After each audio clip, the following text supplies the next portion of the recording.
The wind on Aethel didn't blow, it sang. It carved harmonics through the crimson silica spires, a constant, mournful choir that masked all softer sounds. Sergeant Kael Vance adjusted the dampener on his helmet's audio pickups, the song dropping to a bearable drone. His mission was simple: embed with the Aethelan partisans, assess their strength against the Silathi Empire's occupation, and exfiltrate. A small mission. The partisans, insectoid and chitinous, moved with a clicking grace across the rust-colored rocks. Movement in the tertiary valley to the left. Kael's spotter, clicked. 3 Silathi drones, hovering on anti-grav discs, emerged. They fired. Plasma bolts sizzled the air. Kael returned fire, the report of his kinetic rifle, a vulgar, percussive interruption to Aethel's windsong. 1 drone sparked and fell. Good shot, buzzed. But Kael was already moving. The mission parameters were clear: observe,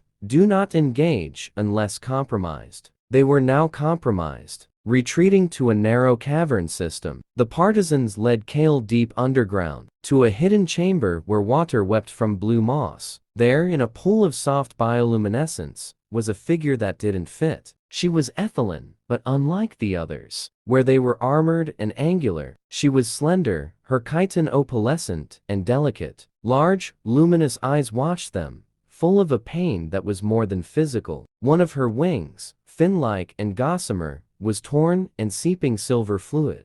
Clicked dismissively. A whisperer. Useless now. The Empire broke her song spire. She cannot join the wind choir. She is empty. The partisans turned away, already discussing new bolt holes. To them, she was a void, a broken instrument. Kael looked at her, saw not utility but vulnerability. He remembered the buzz of a near miss, the bee passing your shoulder that meant someone wanted you dead. She was utterly defenseless against that. His moral trigger, honed on a dozen human battlefields, engaged. I'm not leaving her, he said, his voice firm in the translated clicks. The chase and the conspiracy. The Silathi, using her damaged psychic signature as a beacon, found the caverns. Kael, with the Whisperer who gave her name as Lyra in his arms, fled with as their rearguard. A frantic chase through singing canyons ensued, Kael's muscles burning, his human endurance tested against floating hunter drones. During a brief respite in a wind-hollowed stone, Lyra,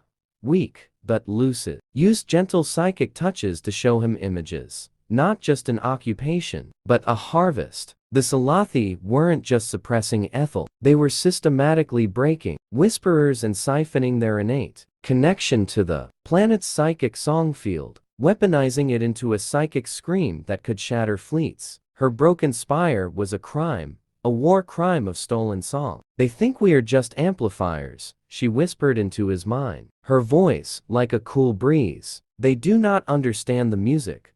Banter was replaced by shared rage. Kael taught her human curses. She showed him how to listen to the wind to predict drone patrols. Wounded by a glancing plasma bolt, Kael grew feverish. Lyra, drawing on the last of her strength, performed a whisperer's ritual. She placed her hands on his temples, and did not heal his body, but his noise, the cacophony of battle trauma, the screams he'd buried. She wove the local wind song into a quiet melody within his mind, a peaceful center in the storm. In return, his human resilience, his stubborn, fiery life force, stabilized her fading bio-light. A two-way psychic link formed, not of words, but of essence. His stubborn courage, her harmonic grace. He saw the beauty of her world song. She felt the potent, chaotic symphony of human emotion. The Admiral and the symphony. They tracked the Silathi, signal to a towering harvesting spire.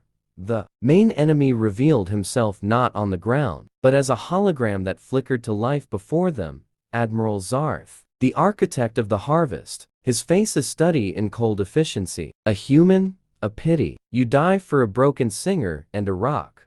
The Admiral's forces descended elite. Silathi shock troops, cornered on the spire's landing platform. Kael fought with everything he had, his rifle buzzing, his movements a desperate dance. But they were overwhelmed. As a trooper leveled its weapon at Kael, Lyra stepped forward, not to the trooper, but to the edge, to the roaring, singing wind. She closed her eyes. Through their bond, Kael gave her not just his strength, but a human concept, alien to Aethel battle cry. Lyra opened her mouth, and with Kael's defiant fury channeling through her, she did not whisper, she projected. The harvested song field of 1,000 whisperers, fused with one human's unwavering will, erupted from her. It wasn't a scream, it was a concerto of pure, focused resonance. The harmonic wave shattered the harvesting spire's circuitry, overloaded the Silathi systems, and sent the troops reeling, clutching their helmets. Admiral Zart's hologram dissolved into static. In the days that followed, under a now unsung sky,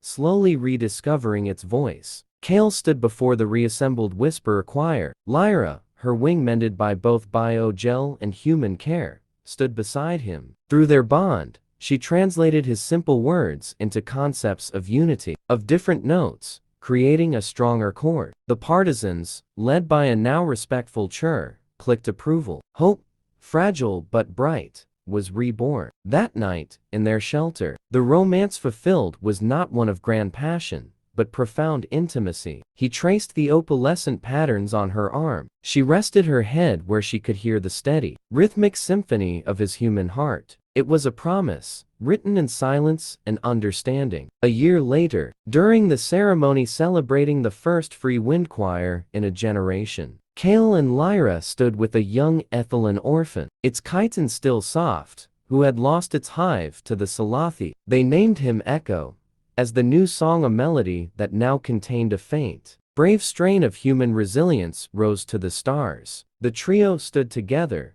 soldier, singer, and child, a found family, their bond, a living testament, that the most powerful force in any galaxy isn't harvested energy or overwhelming firepower, but the choice to protect, to connect, and to love across the deepest divides. Their story became the new whisper on the wind,